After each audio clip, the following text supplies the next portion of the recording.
I've driven the same stretch of road almost every night for years, and nothing like this has ever happened to me before. It was late, probably close to midnight, and I was heading home from a friend's place. The route takes me along a rural 2-lane highway that cuts through farmland, woods, and the occasional abandoned property. I've always found it peaceful, boring to most people, but peaceful to me. No traffic, no noise, just the hum of the engine and the dark rolling by. That night, though, there was something different in the air. I couldn't put my finger on it at first, but my stomach felt unsettled, like my body knew something my brain didn't.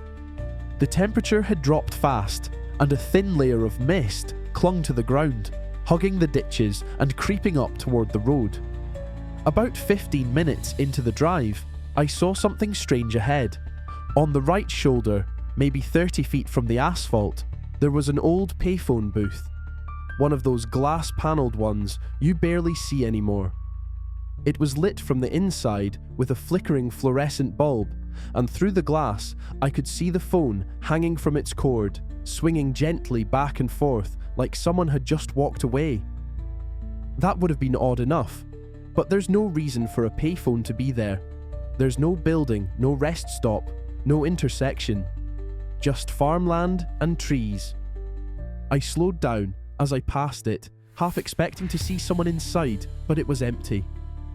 Still, the phone kept swinging. I kept driving, telling myself it was just some weird leftover relic from who knows when. Maybe a prank. But about 5 minutes later, I saw it again.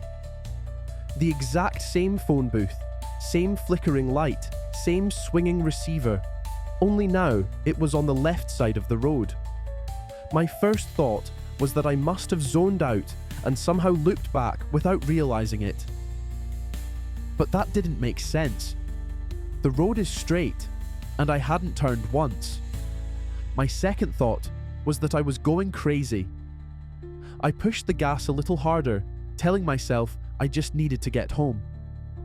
But the booths kept appearing, one after another, sometimes on the right, sometimes on the left, always glowing faintly through the mist, always with the phone dangling and swaying in that slow, hypnotic arc. I counted 5 of them before I stopped trying to keep track. Somewhere between the 6th and 7th booth, I heard it. A phone ringing. It wasn't coming from my car speakers or my phone. It was faint, muffled, but close, like it was coming from the road itself. The ringing grew louder as I drove, until I spotted yet another booth ahead. This one wasn't flickering. It was burning bright white, every panel glowing like it had just been scrubbed clean. I slowed almost to a crawl without even realizing it. As I passed, the ringing was deafening. It wasn't just in my ears, it was in my chest, vibrating through me. And then, against every ounce of better judgment I had, I stopped. The booth was maybe 20 feet away, sitting just off the shoulder. The door was cracked open, and the phone hung in place, swaying gently. The ringing had stopped the second my tires came to a halt. I don't know what possessed me, but I put the car in park, left the engine running, and stepped out.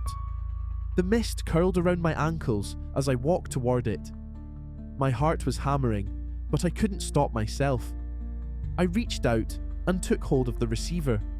The second my hand touched it, the light inside the booth died. I was plunged into total darkness, the kind that makes you feel like the whole world just disappeared. Then, from the earpiece, a voice. It wasn't loud. It wasn't angry. It was just wrong. A slow, rasping whisper that sounded like it had travelled 1,000 miles through static just to reach me. You shouldn't have stopped.